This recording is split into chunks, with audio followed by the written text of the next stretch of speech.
अवधूत चिंतन श्री गुरुदेव दत्त श्री स्वामी समर्थ महाराज की जय। स्वामी दत्त सेवा या चॅनलवर तुम्हा सर्वांचे खूप खूप स्वागत। तुम्हा सर्वांचं आरोग्य उत्तमाचं राहू दे, राहिलेलं आयुष्य आरोग्यदायी जाऊ दे, तुम्हा सगळ्यांना दीर्घायुष्य मिळू दे अशी मी स्वामीचरणी प्रार्थना करते। माझ्या गुरुला सुरुवात करते। बघा, 19 मार्च 2026 गुरुवारी आहे गुढीपाडवा।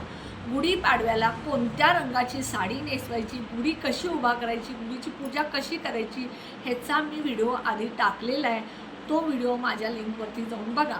आता 19 मार्च ते 27 मार्च चैत्र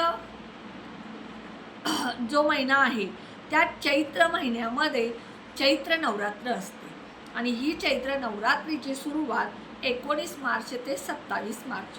आता ही चैत्र नवरात्र आपल्या प्रत्येकाला फक्त शारदीय नवरात्राची माहिती आहे, पण काही जणांना चारही नवरात्री माहिती आहे। 4 नवरात्र म्हणजे 2 प्रकट नवरात्री असतात आणि 2 गुप्त नवरात्री असतात। आता ह्या कोणत्या गुप्त नवरात्री आणि कोणत्या प्रकट नवरात्री हे मी सांगते। चैत्र नवरात्र जी आहे ही चैत्र महिन्यात येते, हा सर्वात मोठा प्रकट नवरात्र आहे। त्यानंतर माघ महिन्यामध्ये येणारी माघ नवरात्री जी आहे ती गुप्त नवरात्री आहे। त्यानंतर आषाढमध्ये येणारी जी नवरात्र आहे ती सुद्धा गुप्त नवरात्र आहे। आणि शारदीय नवरात्र म्हणजे जी आपण वर्षाला दिवाळीच्या आधी साजरी करतो ती आश्विन महिन्यात येणारी सर्वात मोठी प्रकट नवरात्र आहे। म्हणजे 2 प्रकट नवरात्र कोणत्या, चैत्र महिन्यातली आणि आषाढ महिन्यातली म्हणजे ऑक्टोबर महिन्यातली दिवाळीच्या आधीची, आणि 2 गुप्त नवरात्री आहेत त्या आषाढ महिना आणि माघ महिना।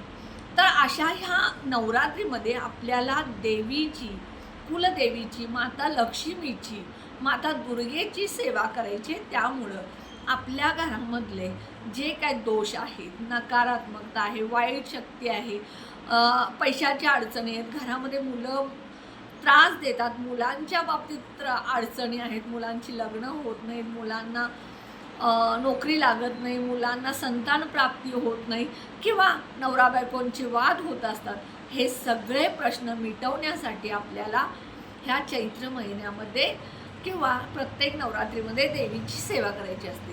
कुलदेवी म्हणजे आपली आई, आणि आपण आपल्या आईची जर सेवा केली तर आपल्याला नक्कीच त्याचं फळ चांगलं मिळत असतं।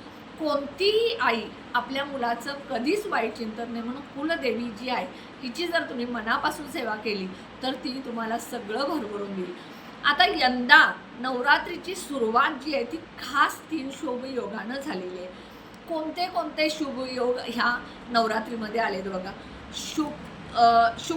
शुक्त योग, ब्रह्मयोग आणि सर्वार्थ सिद्धी योग, हे 3 योग ह्या दिवशी आलेले आहेत। त्यामुळे ह्या दिवशी जर तुम्ही ह्या नवरात्रीमध्ये उपाय म्हणा, सेवा म्हणा, पूजा, पाठ, हवन, कुंकुमार्जन, दुर्गा सप्तशती पाठ, घटस्थापना, अखंड दिवा, उपवास ह्या ज्या सेवा केल्या तर त्याचं फळ तुम्हाला निश्चितच चांगलं मिळणार आहे। आता ह्या नवरात्रीचं बघा, चैत्र आणि शारदीय नवरात्रीमध्ये दुर्गा मातेच्या 9 रूपांची सार्वजनिक ठिकाणी पूजा, उपवास वगैरे केला जातो।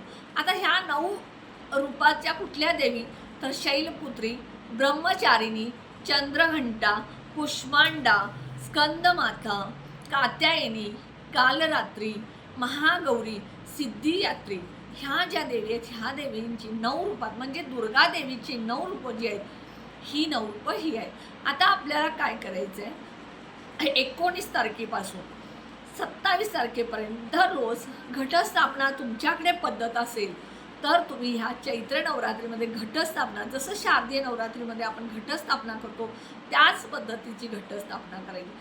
समजा तुमच्याकडे पद्धत नसेल तर वेगळी पद्धत पाडण्याच्या भानगडीत पडू नका, कारण आत्ता तुम्ही आहात करू शकाल, पण पुढं भविष्यात तुमच्या सुना करतील असं सांगता येत नाही, कारण हल्ली खूप धावपळीचं युग चालू आहे, जग चालू आहे, आणि प्रत्येकाला नोकरी आणि व्याप असल्यामुळं कोण घटस्थापनेची सेवा करेल की नाही सांगता येत नाही। पण तुम्ही ह्या नवरात्रीत कलश पूजन करू शकता, कलश स्थापना करू शकता।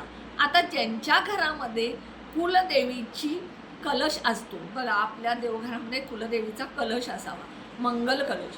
हा मंगल कलश जो आहे तो जर तुम्ही दररोज देवघरात असेल, तुम्हाला दररोज पाणी बदलणं शक्य नसेल तर फक्त पौर्णिमा आणि अमावस्याला ह्या कलशामधलं पाणी बदलायचं, स्वच्छ घासायचा तांब्या. ह्या तांब्यामध्ये तांब्याचा तांब्या आहे तो, त्या तांब्यामध्ये पाणी भरायचं, 1 रुपयाचं नाणं, त्यामध्ये अखंड तांदूळ, हळदी कुंकू टाकायचं, एक फूल टाकायचं, त्यावरती श्रीफळ अर्पण करायचं आणि 5 विड्याची किंवा आंब्याची पानं घालायची. पानं तुम्ही आधेमध्ये सुकली की बदलू शकता. पाणी आहे तसंच ठेवायचं. पाणी संपलं की त्यात थोडं पाणी आटलं की पाणी वरून घातला तरी चालतं.